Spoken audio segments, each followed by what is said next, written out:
Domingo depois da Ascensão. Epístola de São Pedro, capítulo 4, versículos 7 e 11. Caríssimos, sede prudentes e vigiai em orações, mas sede sobretudo perseverantes no amor, uns para com os outros, porque o amor cobre multidão de pecados. Exercei hospitalidade entre vós, sem murmuração, cada um conforme o dom que recebeu, pondo a serviço dos outros como bons dispensadores da multiforme graça divina. Se alguém fala, seja com palavras de Deus. Se alguém exerce ministério, seja com poder que Deus lhe dá, para que em todas as coisas Deus seja glorificado por Jesus Cristo, nosso Senhor. O Evangelho de São João, capítulo 15, versículos 26 e 27, e capítulo 16, versículos 1 a 4. Naquele tempo disse Jesus aos seus discípulos: quando vier o Consolador, que eu vos enviarei do Pai, o Espírito de verdade, que procede do Pai, ele dará testemunho de mim. E vós também dareis testemunho, porque estáis comigo desde o princípio. Estas coisas vos digo para que não vos escandalizeis. Lançar-vos-ão fora das sinagogas, e virá a hora em que qualquer que vos matar julgará prestar serviço a Deus. E eles vos farão isso porque não conhecem nem ao Pai nem a mim. Mas estas coisas vos digo para que ao chegar a hora vos lembreis que eu vos as disse.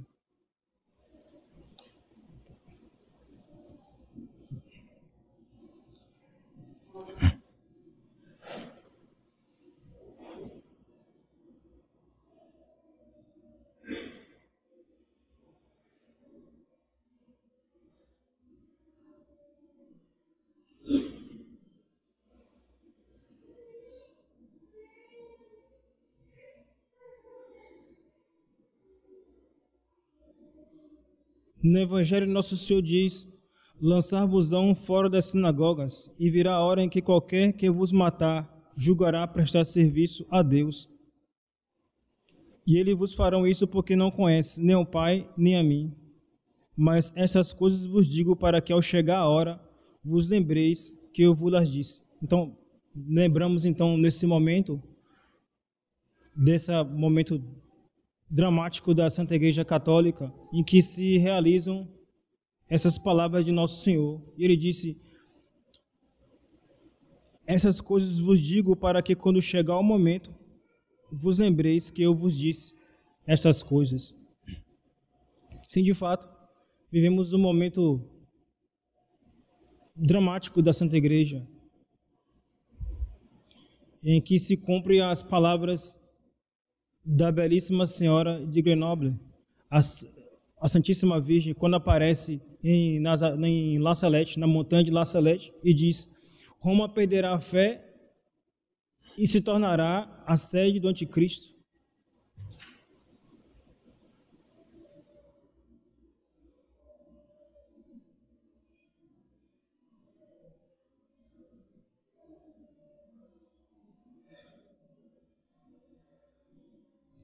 E a semelhança das perseguições durante a crise do arianismo, os fiéis se encontram em situações em que muitas vezes não têm acesso aos sacramentos ou com grande dificuldade. Já visitei regiões, vários estados do Brasil em que os fiéis passam 3, 4, até 6 meses sem os sacramentos. Que situação dramática é isso. E perseguidos, lembrando na palavra de Nosso Senhor fala aqui, né? Que virá a hora em que qualquer que os matar julgará prestar serviço a Deus. E esses fiéis, muitos são perseguidos pelos seus párocos da maneira mais brutal. Tem uma cidade do interior da Bahia que o padre chegou a excomungar qualquer um que assistia à missa tradicional.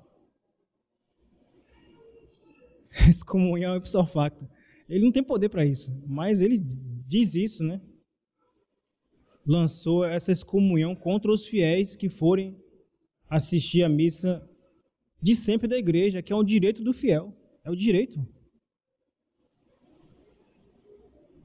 São Pio V dá a qualquer sacerdote o direito de celebrar neste santo rito e aos fiéis também de assistirem, tomarem parte nele. E esse documento não foi revogado. É a famosa bula Quo Primum Tempore. Aqueles que não leiam, por favor, leiam. É fácil de encontrar numa pesquisa rápida. A bula Quo Primum Tempore.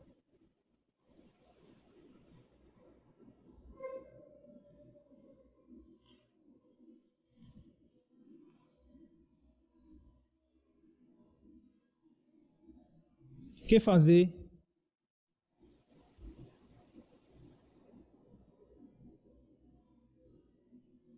Continuar os caminhos de outrora, como dizia Jeremias. Só isso. Continuar o que a igreja sempre ensinou. Continuar o ensinamento dos apóstolos. Guardar a fé. O padre Jair conta que Dom Antônio Monteiro gritava, né? Uma voz forte. Conserve a fé. Gritava para ele, né? Conserve a fé. Digo a mesma coisa a voz que os que me ouvem aqui e os que estão no os que ouvirão remotamente. Conservem a fé. Só isso.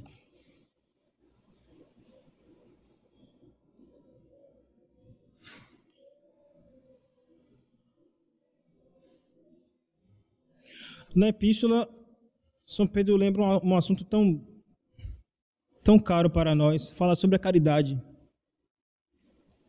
Do padre Royo Maran, ele desenvolve bem o tema da caridade na teologia moral dele, os que estiverem interessados nesse assunto. A teologia moral do padre Antônio Royo Marin, dominicano. Desenvolve bem o assunto.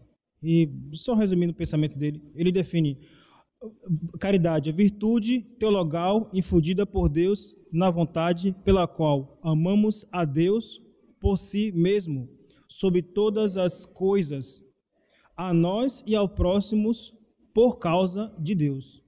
Então, virtude teologal infundida por Deus na vontade pela qual amamos a Deus por si mesmo, sobre todas as coisas, a nós e ao próximo por causa de Deus. A razão famosa especulativa da caridade é a divina bondade. Esse aqui é o móvel, a divina bondade. Se segue daí que quando amamos a nós mesmos ou ao próximo por motivo diferente da bondade de Deus, não fazemos ato de caridade, mas sim de amor natural, filantropia ou por egoísmo. Quando nós não amamos a nós ou ao próximo por causa de Deus, isso não é mais caridade. Isso é amor natural, é filantropia ou por egoísmo. Lembra-se daquela ocasião do Evangelho em que Judas vê Nosso Senhor, aquela pecadora lavando os pés de Jesus com um perfume caríssimo, e ele falou ali, né? Olha, que coisa. Podia vender esse perfume e com o dinheiro dar aos pobres. Bem claro, né? Ela estava gastando aquele perfume com Nosso Senhor, né? Fazia um ato de amor a Deus. E Judas estava com outro pensamento, que não era a caridade. É o primeiro comunista.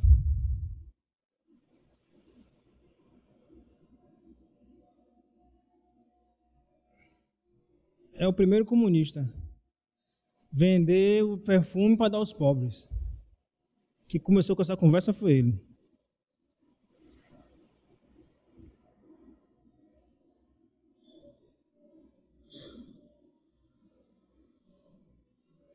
Ou por egoísmo. Quando não amamos ao próximo por causa de Deus, estamos caminhando para o egoísmo, então. Para a posse do outro. Esse é um movimento muito perigoso e muito comum. Eu amo o outro para possuir ele. Ele é meu. Ora, ninguém é de ninguém. Todos pertencem a Deus, né?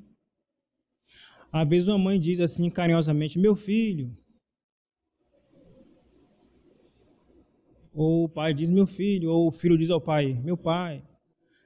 É uma maneira carinhosa de falar. E aí é bom dizer, não é errado não.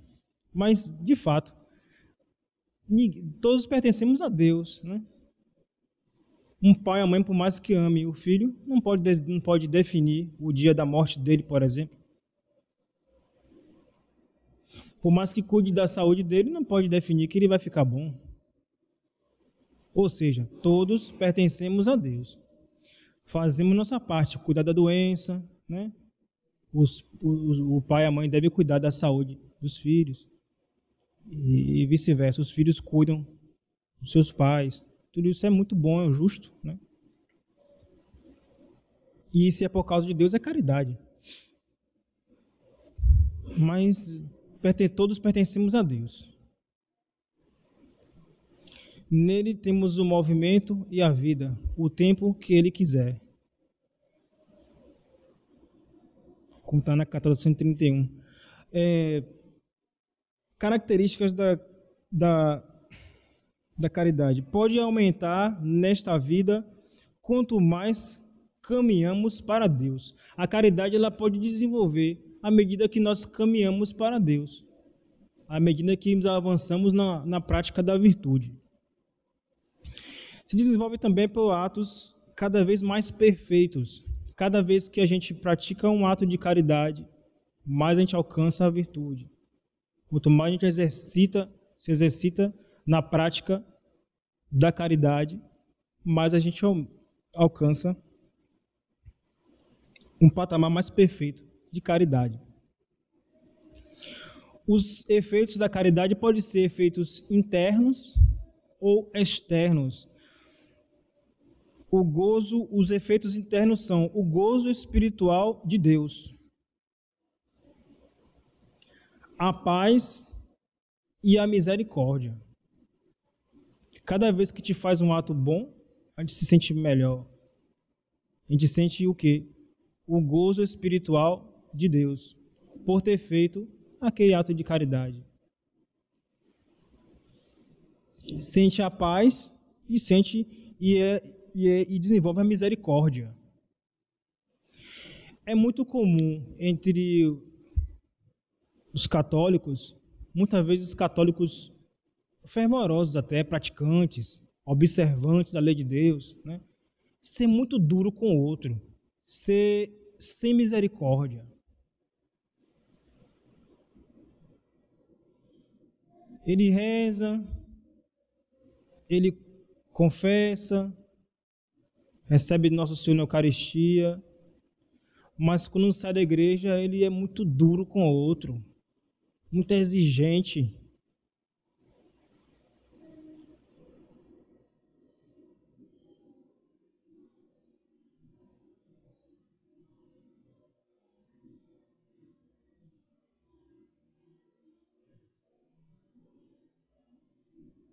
Eu já ouvi católicos dizerem, fulano vai ser que está frequentando a igreja. Vá ver a vida dele não está, tem que se corrigir, ele precisa se consertar das coisas. Eu já ouvi isso. Ele precisa consertar a vida dele primeiro, para depois ele ir para a igreja, para... Oh, meu Deus. Quem é você para falar? Se o outro está no caminho está dando maus exemplos ou praticando mal, reza por ele. Ao padre muitas vezes cabe ali corrigir, né? Ajudar aquela alma, mas o padre vai com a intenção de ajudar, né? E o objetivo nosso, se você tem palavras boas para dizer, vá lá e ajude. Agora não jogue pedra não vai resolver nada. Seja misericordioso. É um efeito interno da virtude da caridade. Os efeitos externos são a beneficência, fazer o bem, a esmola e a correção fraterna. São efeitos externos da caridade. Muitas vezes os pais, ou melhor, o tempo todo, os pais devem exercer a caridade nesse efeito externo, que é a correção fraterna. O pai e a mãe têm a obrigação de corrigir os filhos. Não para humilhar, não é isso. O objetivo é a salvação deles. Nosso Senhor colocou aquelas pessoas debaixo da orientação daquele homem e daquela mulher para que desenvolvam na virtude. E eles também deverão prestar contas a Deus da educação dada aos filhos também, né? Então é a correção fraterna, os pais vão ter que corrigir. Mas acontece muito comumente no nosso ambiente de trabalho, nas nossas relações, boas relações, né? De amizade. Precisaremos também corrigir um nosso lá, colega, que falou contra Deus, falou contra Nossa Senhora, ou falou uma coisa bem, ou xingou, sei lá. A gente vai ter que ajudar o outro, né? Mas por causa de Deus. Não é para mostrar ao outro que eu sei mais, não. A gente vai com essa intenção. Lembrando Santo Agostinho, a frase de Santo Agostinho tão apropriada: a verdade sem a caridade não é a verdade. A verdade sem a caridade não é a verdade. Ele que fala assim, eu acho tão interessante isso. Então, vai corrigir outro, vá com caridade, vá por Deus. Não é para humilhar o outro, nem para vencer, mostrar que você sabe, mas não. Vai lá por Deus, para tirar o outro do buraco. Aí sim, isso é a caridade.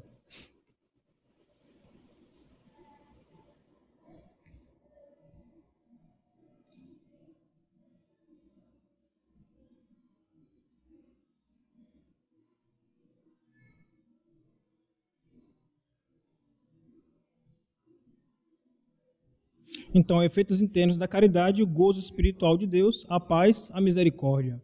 E os efeitos externos, a beneficência, fazer o bem, a esmola e a correção fraterna.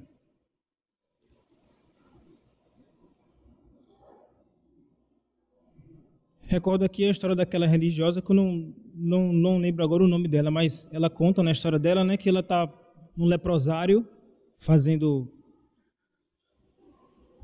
lavando feridas do leproso, né? E quando chega ali um milionário, né, que queria ajudar o leprosário, ele queria dar uma ajuda grande ali. E quando viu a irmã lavando a ferida dos leprosos, né? E ela estava cuidando de um leproso bem grave, né? Os médicos que estão aqui conhecem isso, né? O mau cheiro é terrível. E ele dizia: ah, irmã, eu não faço isso nem por $1 milhão. E quem respondeu a irmã? Nem eu. Por quê? É por Deus. Isso que é a caridade. Isso é a caridade.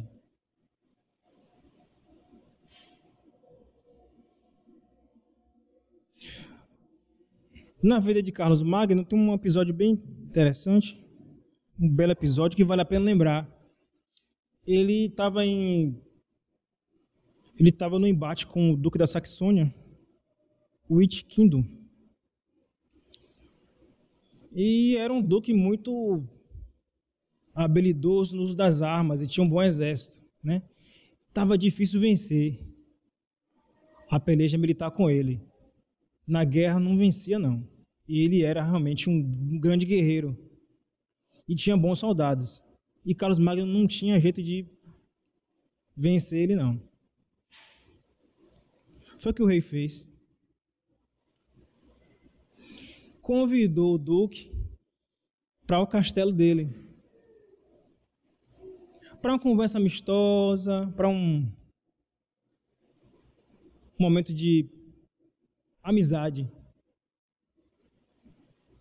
O Duque primeiro ficou assim meio receoso, porque aquela conversa dele estava um pouco... Será que é uma armadilha? Mas o Duque, para não se parecer que ele era covarde, ele foi. Não, ele vai dizer que eu sou covarde. Eu vou lá. E aí foi.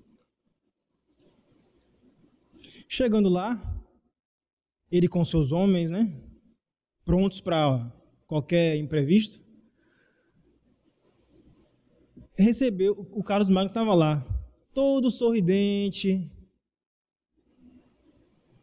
e pediu que ele se sentasse, e tiveram uma boa conversa.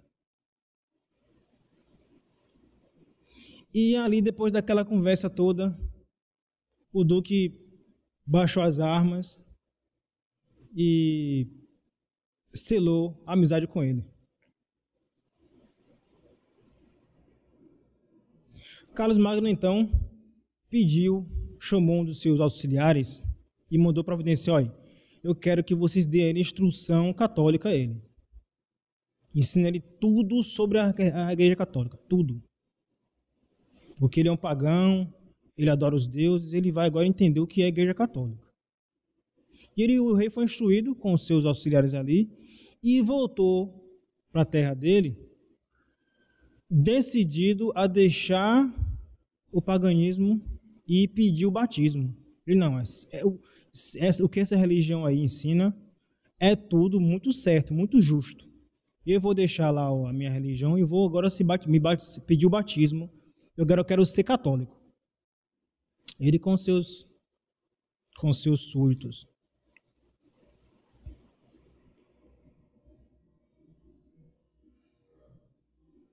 E assim o rei Carlos Magno conquistou o Duque da Saxônia. Que bela história. As armas não conquistaram, mas a caridade conquistou. Muitas vezes no embate entre nós uns com os outros, se um tiver assim a ideia de baixar as armas e conquistar outro pela caridade, tem mais sucesso, tem mais êxito. A gente convence melhor o nosso oponente se a gente for por caridade.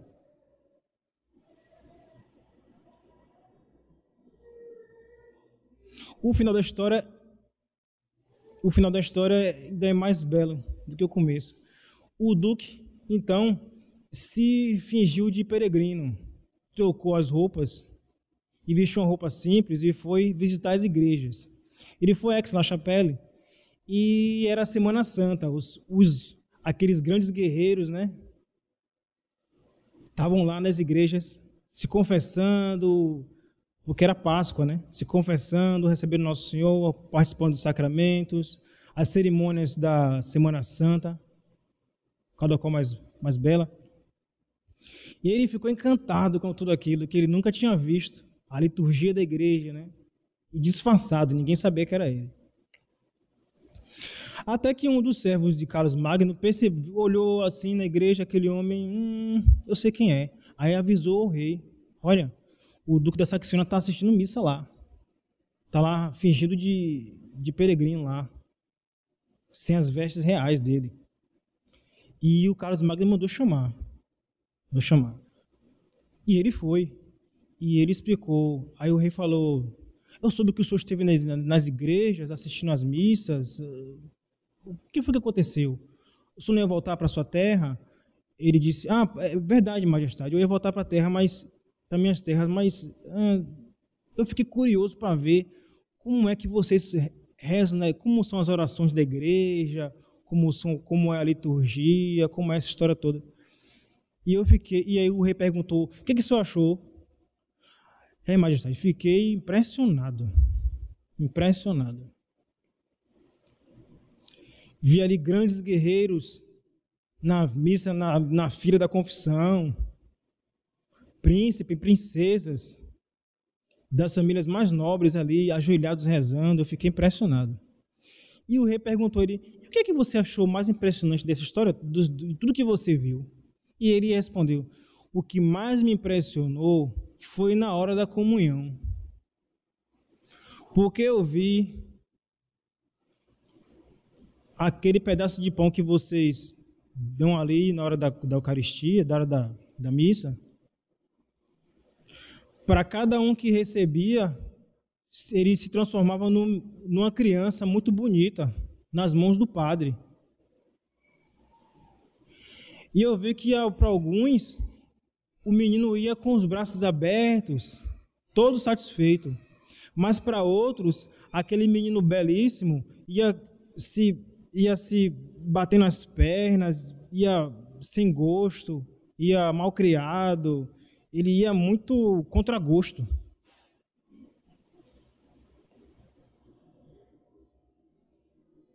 Foi a visão do Duque da Saxônia. Por quê? Por que na Eucaristia Jesus vai para uns de boa vontade, satisfeito, né? Por ocupar aquela alma. Mas para outros ele vai de má vontade. Por que será? Será que é será que por causa da nossa falta de caridade? Hoje no exame de consciência, antes de dormir, no exame de consciência da noite, vamos observar isso. Será que eu estou faltando a caridade? E reler uma epístola de São Pedro, porque ele diz: sede, sobretudo, perseverantes no amor, uns para com os outros, porque a caridade cobre uma multidão de pecados. Louvado seja nosso Senhor Jesus Cristo.